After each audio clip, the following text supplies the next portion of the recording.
Welcome back to Close to Broke, everyone. Today we are in sunny Pasadena, which is my home city. Nice day out today. It's like 76 or something. Exactly what we're looking forward to. This is why we live in Southern California, outside of the other nonsense that goes on here. Today we have a very fun session in store. Today we're going to be hosting a 5, 10, 1500 max game, which is the first time we're hosting this in a long time. We did this initially, and then the stakes obviously they went up pretty quickly. Nonetheless, very excited for that. If you guys ever want to play in these private games that I run, they're always at the Lucky Lady, and the only way you can get into them is by DMing me on Instagram or the phone number that you can see right here. If you send me a text there, that's the easiest way to get a hold of me. It's time for me to head over to the Lucky Lady, so we're gonna time travel pretty much. See you guys there.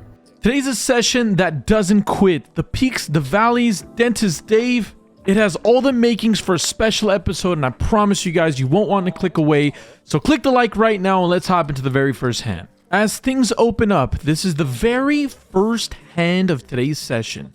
And what better way to greet a session than a double board PLO bomb pot? $35 a person, 7 ways. We're going off to a flop here on the top board that comes out Queen 10 9. And on the bottom board, that comes out King 8 Deuce.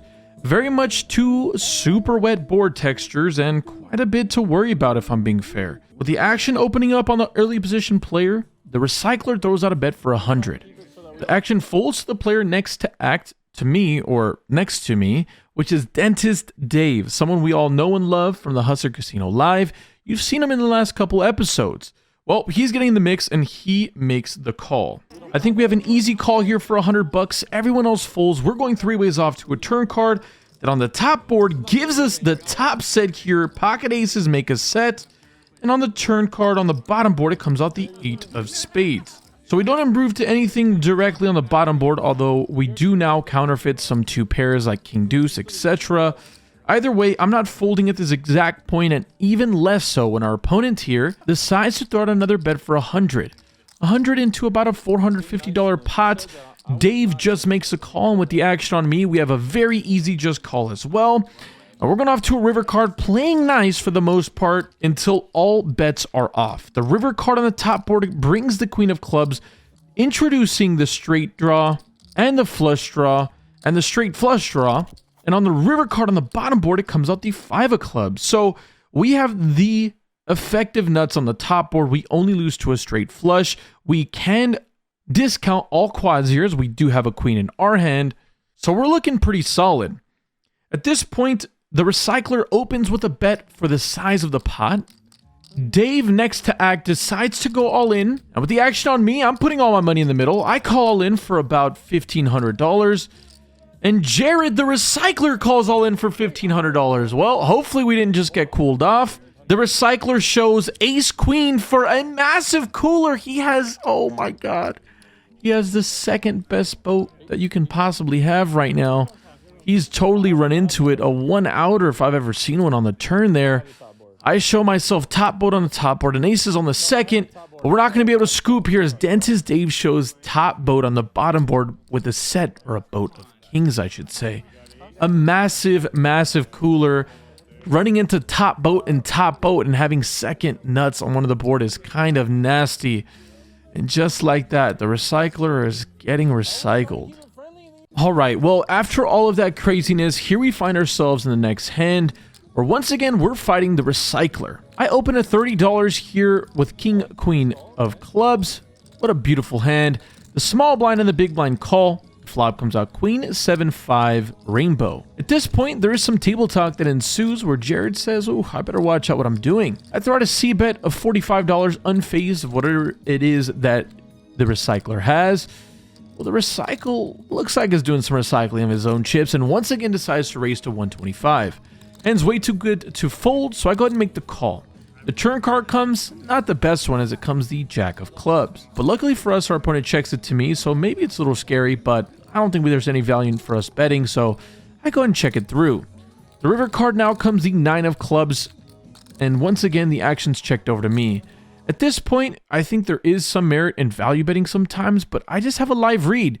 Granted, my opponent pretty much gave it to me straight in my face, nearly shoved it down my throat, but I'd rather err on the side of caution. Kind of do something a little maybe sketchy here, and I just checked this one back.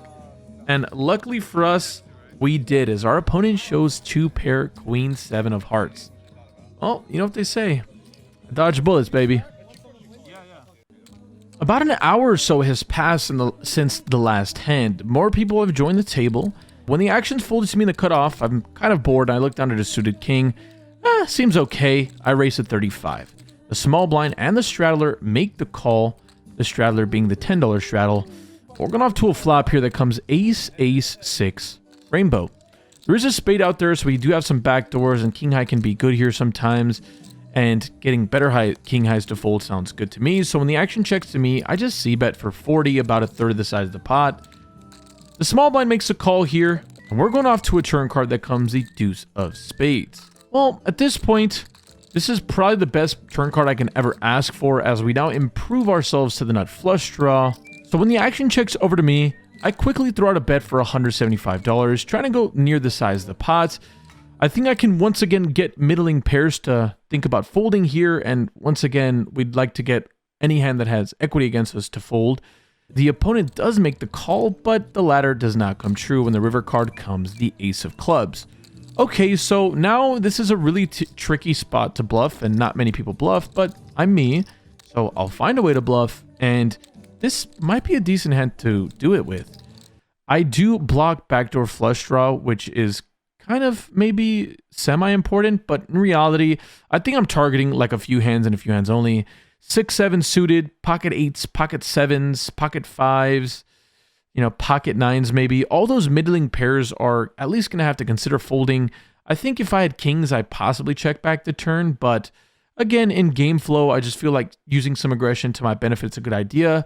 I feel like my opponent here has shown the ability to be really sticky, but, who knows? Maybe all of that is in the meta, so he knows that I know that he knows that I know that he knows he's sticky. Either way, I throw out a bet for $250. My opponent thinks about it for a second before just throwing in the call. We announce king high, and our opponent shows pocket 5s for a boat. Looks like we couldn't get the exact hand we were looking for to fold, but either way, I don't hate my line here, and I'm happy that I went through with it on the river. Some more time has passed when the button raises $30. Dentist Dave from the small blind 3-bets to 105. With the action on me here in the big blind, we look down at pocket 10s. Well, you know what they say, from the blinds, I think it's best to raise or fold. And with our specific hand, I think we have a clear 4-bet fold. So I go ahead and throw out the 4-bet here to $300. Being in position against a 3-better means that going 3x seems okay. I'd like to keep myself a reasonable amount of money behind. We're both playing somewhere in the neighborhood of 2 to 2,500, so it makes the most sense to me to have this sizing. Albeit, maybe it's not perfect, but that's what I'm thinking in my head real time. The small blind ends up making the call after the button folds, and we're going off to a pretty good flop that comes 6-5-5. Don't see this really impacting much of my opponent's range, so when the action checks to me, I throw out a small c-bet, a really small one. I make it 150. Dave makes a call, and the turn card comes out the deuce of clubs, bringing the backdoor flush draw. Once again, Dave checks it over to me, and with this pot slowly brewing, I decide to once again throw out a small c-bet double barrel at that for 300.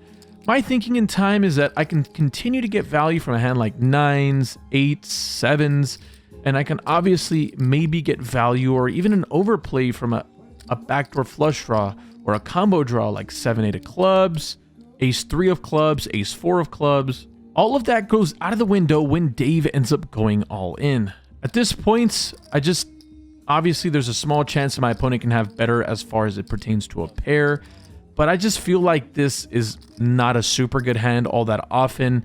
I think jacks plus probably consider 5-betting pre-flop, and for sure don't ever jam this turn. Maybe queens, kings, and aces can, but jacks and inferior just don't feel like a jam ever on this turn.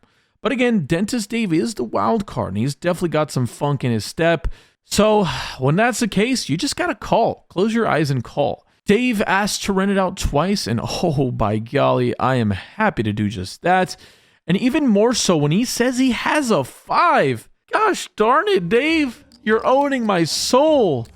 Well, we decide to run out the board twice, looking for a miracle, and oh my goodness. Through the sky, the night sky, glistening out there in the abyss, there's a small star giving me hope. Boom! The 10 of diamonds, ladies and gentlemen. That is a boat. Yeah, was that we're running the river once? Did you mean once, Dave? Yeah, I guess we have to run it out twice. Well, at this point, we're free rolling. I'm just so happy that we did not get scooped in this massive, massive pot against Dave. Over $5,000 in the middle. And would you look at that? The river card on the second one does not improve us. Just like that, a massive pot with a massive swing of emotions ends up getting chopped. We continue to press forward. In this next hand, the button, the small blind, and the big blind all limp. The actions to me here in the straddle, and I like down a queen, 7 of diamonds.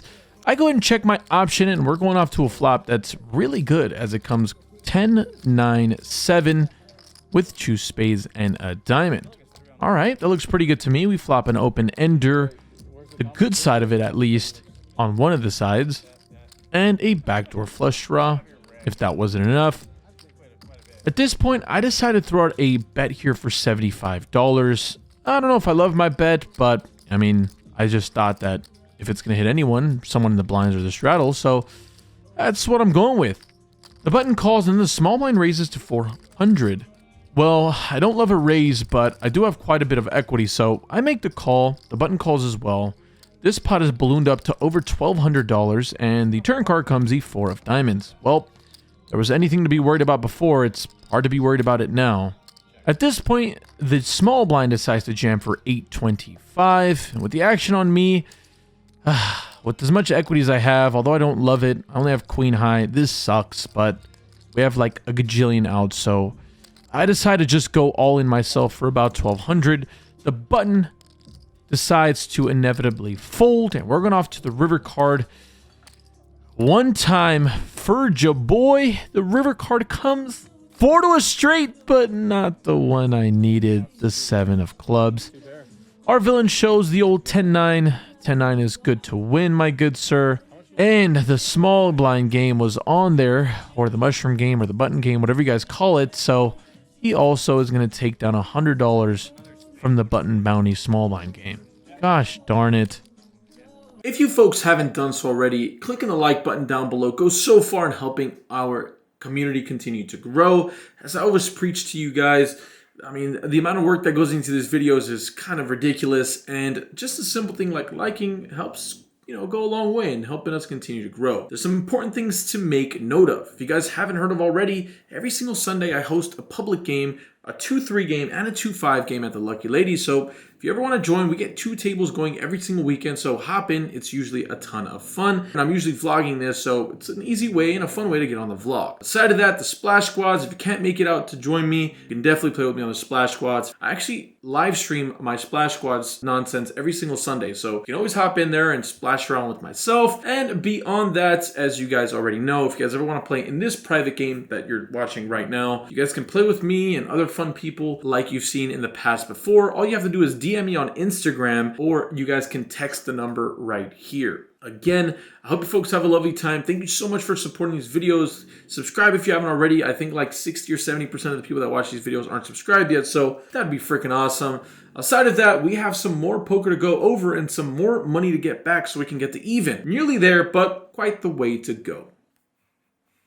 So I don't have any video for this hand, but it's rather important that I'll let you guys know what the hell happened. This next hand, under the gun, decides to limp for 20 bucks. The straddle is pretty much going to be on for most of the session at this point. Another player limps, and then the actions here onto me in the small blind, where I throw out the isolation to $200.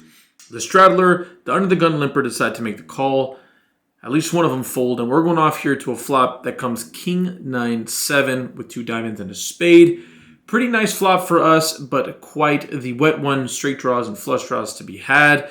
So with the action on me, I decided to throw out a C bet here for 250 bucks. Once again, with how incredibly wet this board is, slightly bigger bet probably makes the most sense, but it is what I do. At this point, the straddler decides to raise to 700. Again, this is the straddler that decided to cold call here with the action back over to me. I think my best option is probably just to throw in the jam. The reason being is that I think flush draws are going to have to consider calling off, and bluffs that have some equity, sure, just get them out of the way anyways. If somebody has a gut shot, I don't know, but At the end of the day, I think my goal should be to get the money in the middle. My hand's really good here, and we can still get called by hands that are either drawing and inferior or just, you know, worse hands either way.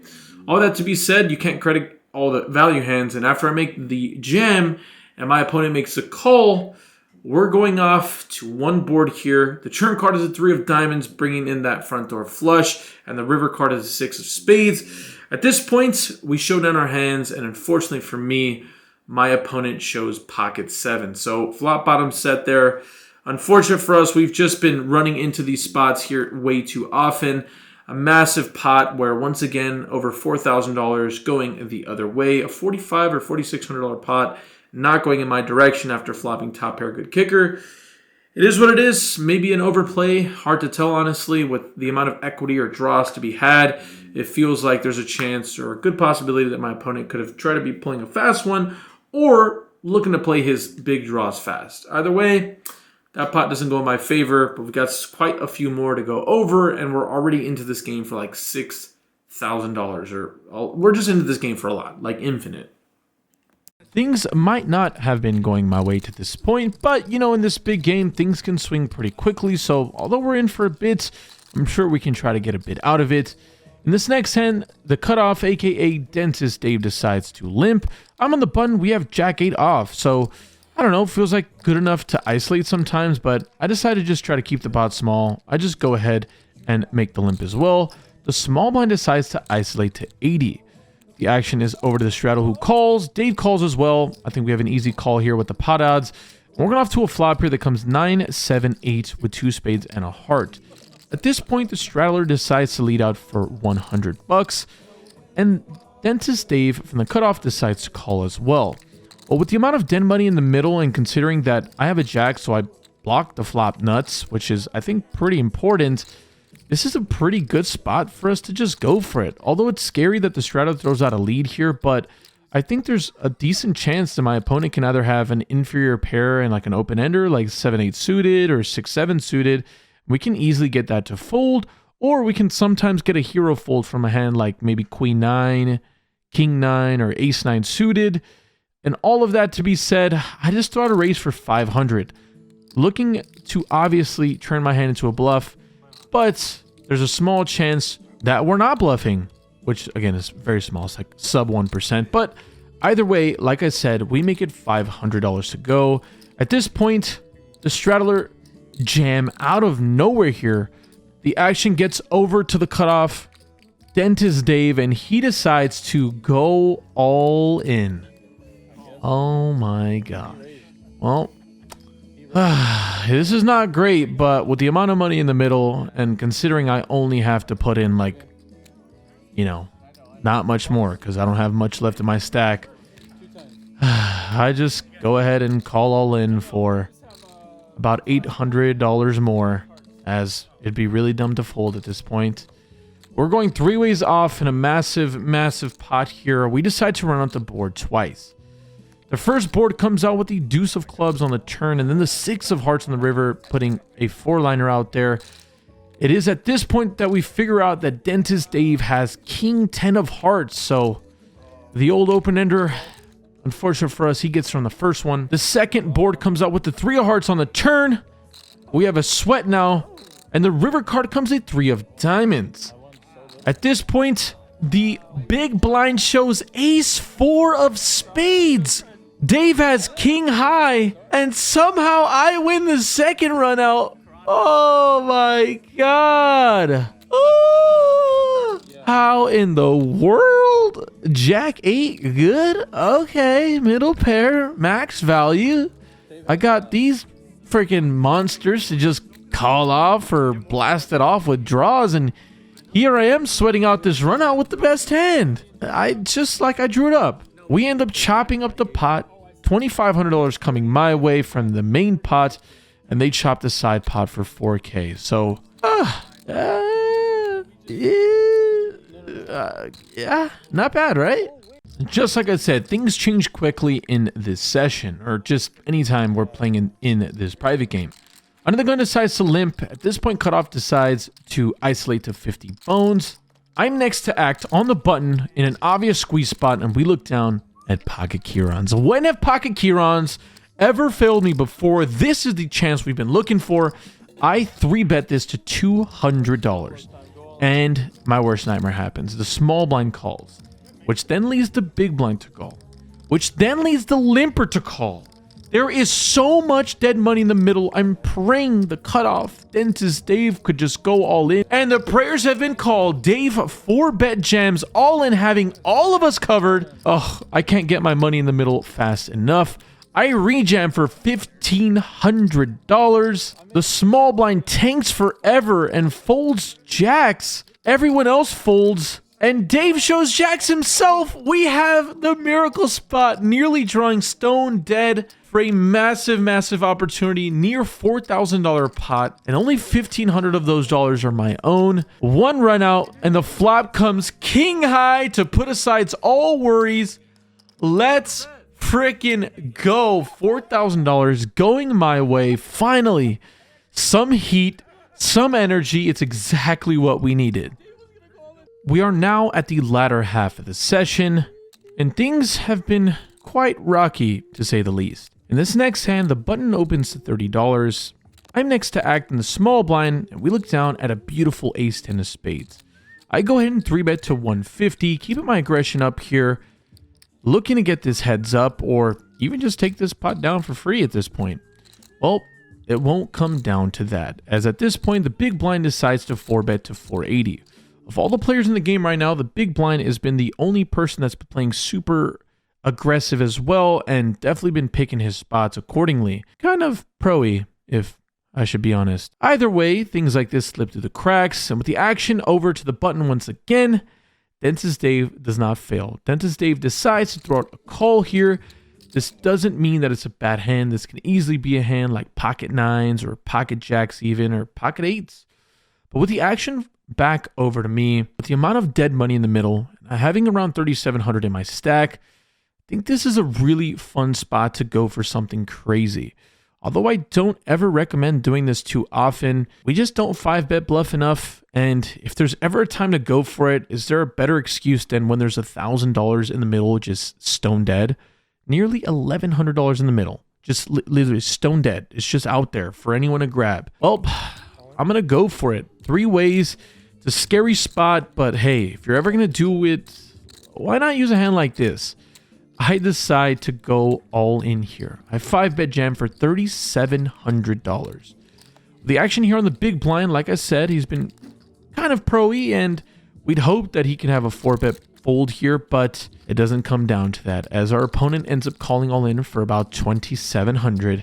The action's back over to Dave, and he's got something to ponder over as he thinks about it for quite some time. We're kind of sweating this out. We definitely don't want to be going in more ways than we need to, and luckily for us, he ends up folding. It is at this point that we realize that our opponent does not have a pair, which is not a good sign because that means we're behind by ace-king as well. The first board is giving me FOMO. 8, 8, 7 with 2 spades. Kind of wishing I only ran it once now. The turn card is the deuce of diamonds. We now pick up even more chop outs, hoping for a spade to lock up the first board, and it comes a deuce of clubs. Okay, so we're guaranteed to at least quarter this pot, which is not the worst thing in the world. Looking to improve, and the second board doesn't bring a 10.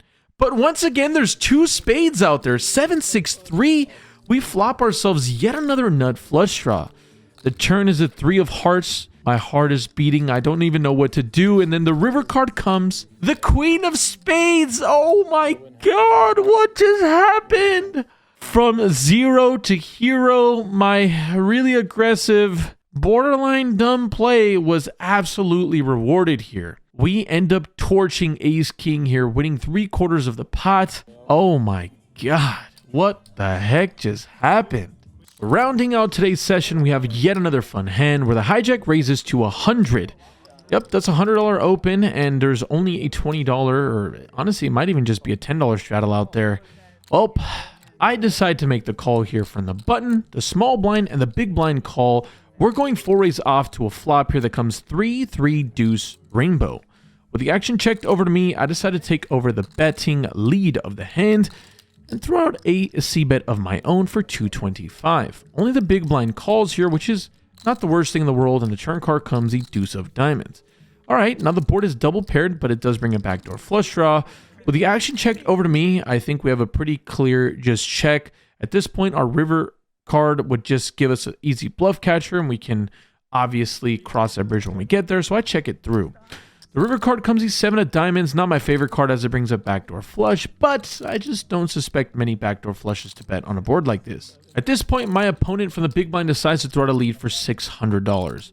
Honestly, kind of a wag spot. I don't love it. It's a little annoying as I just don't beat a whole lot of hands here and not a whole lot of hands turn into bluffs. But then, luckily for me, I get a little bit of a live tell.